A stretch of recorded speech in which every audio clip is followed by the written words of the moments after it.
Bienvenue dans cette série de formations sur les installations solaires photovoltaïques. Première partie, rendue donc à la phase des exercices dont la fiche d'entraînement est affichée à l'écran. Donc il est question pour nous dans cet exercice de pouvoir identifier chaque élément d'une installation solaire photovoltaïque autonome ainsi que est affiché à l'écran par des lettres A, B, C, D, E, F jusqu'à O, P, Q, R, donc jusqu'à O. Et du coup, nous allons prendre 10 minutes donc, pour vous donner le temps de pouvoir trouver vous-même chaque élément et nous revenons. Merci. Ok, nous revenons donc.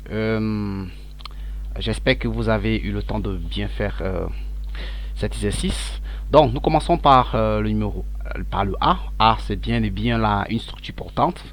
Nous avions dit dans le cours qu'une structure portante permettait de maintenir les modules solaires fixes pour permettre que non seulement les vents puissent les emporter, mais aussi parfois que pour protéger les modules solaires contre le cambriolage.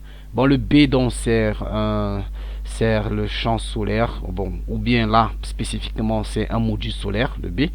Et souvenez-vous, nous avons dit dans le cours que un module solaire c'est un ensemble de cellules solaires. Et un champ solaire c'est un ensemble de panneaux solaires. Et un panneau solaire c'est un ensemble de modules solaires. Et en C, c'est le connecteur. Et nous avions dit dans le cours que nous avions plusieurs types de connecteurs. Bon, ce qui est répandu actuellement, c'est les MC4. Et les MC3, on avait commencé par les MC3. Et du coup, maintenant, nous sommes rendus déjà au MC4. C'est un connecteur qui permet d'avoir une jonction fixe, solide, entre le module solaire et le câble qui vient du coffret. Le D, donc c'est le câble de chaîne. En fait, souvenez-vous que nous avions dit dans le cours que une chaîne, en fait, c'est un ensemble de modules solaires placés en série. Donc, on a différents câbles et pour lesquels le câble de chaîne, c'est le câble qui relie directement la chaîne au coffret. Le E, c'est la boîte de jonction, de chaîne, dans la boîte qui permet de regrouper les différentes chaînes pour permettre qu'on puisse combiner toute l'énergie recueillie pour envoyer vers le régulateur. Nous étions au E, on a parlé du E, du F. Le F, c'est le câble de groupe PV, Une fois on a groupé les chaînes, on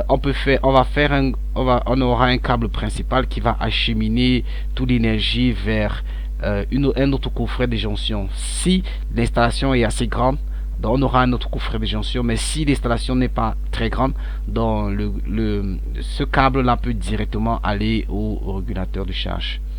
Donc au G, on a donc une boîte de raccordement. La boîte de raccordement, c'est la boîte qui relie les différents coffrets, les coffrets de chaînes, les coffrets qui ont assemblé les chaînes.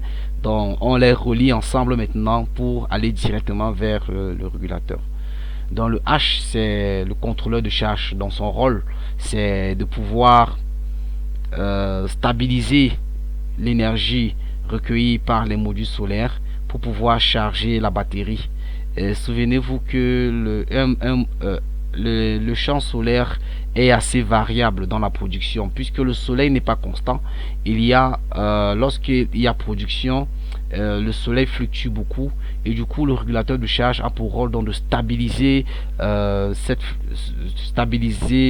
l'électricité produite pour pouvoir charger les batteries. Et dans le cours nous avions aussi dit que le régulateur de charge pouvait aussi alimenter d'autres charges DC si on avait des charges DC dans l'installation à alimenter. Le régulateur de charge a un port qui lui permet aussi de prendre en charge les charges DC.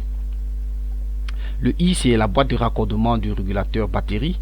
Nous avions dit donc que son rôle, c'est de pouvoir prévenir des surcharges qui pourraient venir du haut pour ne pas endommager le parc de batterie. Donc en J, c'est le parc de batterie.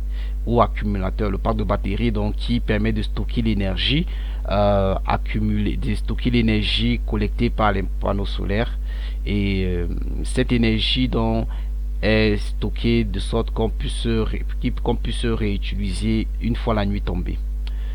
Euh, Au cas, nous avons le shunt. Nous avions dit que le shunt, son rôle, c'était l'élément intermédiaire. Il shunt, donc il coupe le circuit. En fait, il est placé entre le stockage et soit l'onduleur ou le régulateur pour permettre que on puisse contrôler le flux d'énergie qui traverse entre le stockage et l'onduleur, par exemple. Et nous allons voir par exemple dans le cas présent que le L est connecté, le L qui est le contrôleur de batterie de haute précision, en fait, qui essaye de pouvoir, le L c'est un contrôleur, c'est un moniteur de batterie qui essaye de pouvoir contrôler l'ensemble de ce qui entre et l'ensemble de ce qui sort de la batterie. Et ça permet, c'est même pour des raisons de maintenance, c'est très important de pouvoir savoir qu'est-ce qui est entré et qu'est-ce qui est sorti. Donc le M c'est effectivement un onduleur DC-AC. Et l'onduleur permet de convertir l'énergie DC contenue dans les batteries en AC pour que les charges AC constituées par les téléviseurs et autres puissent fonctionner normalement. Le N c'est le coffret des raccordements au réseau. En fait, ici, dans ce cas, nous avions expliqué que le onduleur peut être connecté à un réseau ou bien à un groupe électrogène pour recevoir l'énergie AC afin de pouvoir charger les batteries avec. Donc, une façon de dire qu'on peut ne pas avoir la partie PV et le réseau charge les batteries. Et au niveau du O c'est le coffret de distribution AC. Dans le coffret de distribution AC, euh, c'est en fait l'élément de protection entre l'utilisation et l'onduleur, pour de sorte que dans le coffret puisse protéger l'onduleur contre les courts-circuits qui pourraient provenir des charges AC. Et enfin, nous avons l'élément P qui est le tableau de contrôle numérique digital multi-contrôle. En fait, c'est un tableau de contrôle qui permet de renseigner un certain nombre d'informations sur l'état de charge de la batterie, par exemple, sur le flux d'énergie qui circule entre le PV et le régulateur, par exemple, pour permettre de faire un monitoring général de l'installation.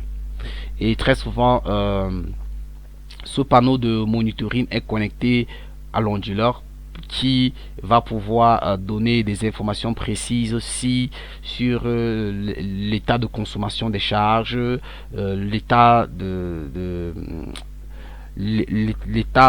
flux de courant qui part de la batterie vers l'onduleur. Et nous avons l'élément Q qui est la sonde de température.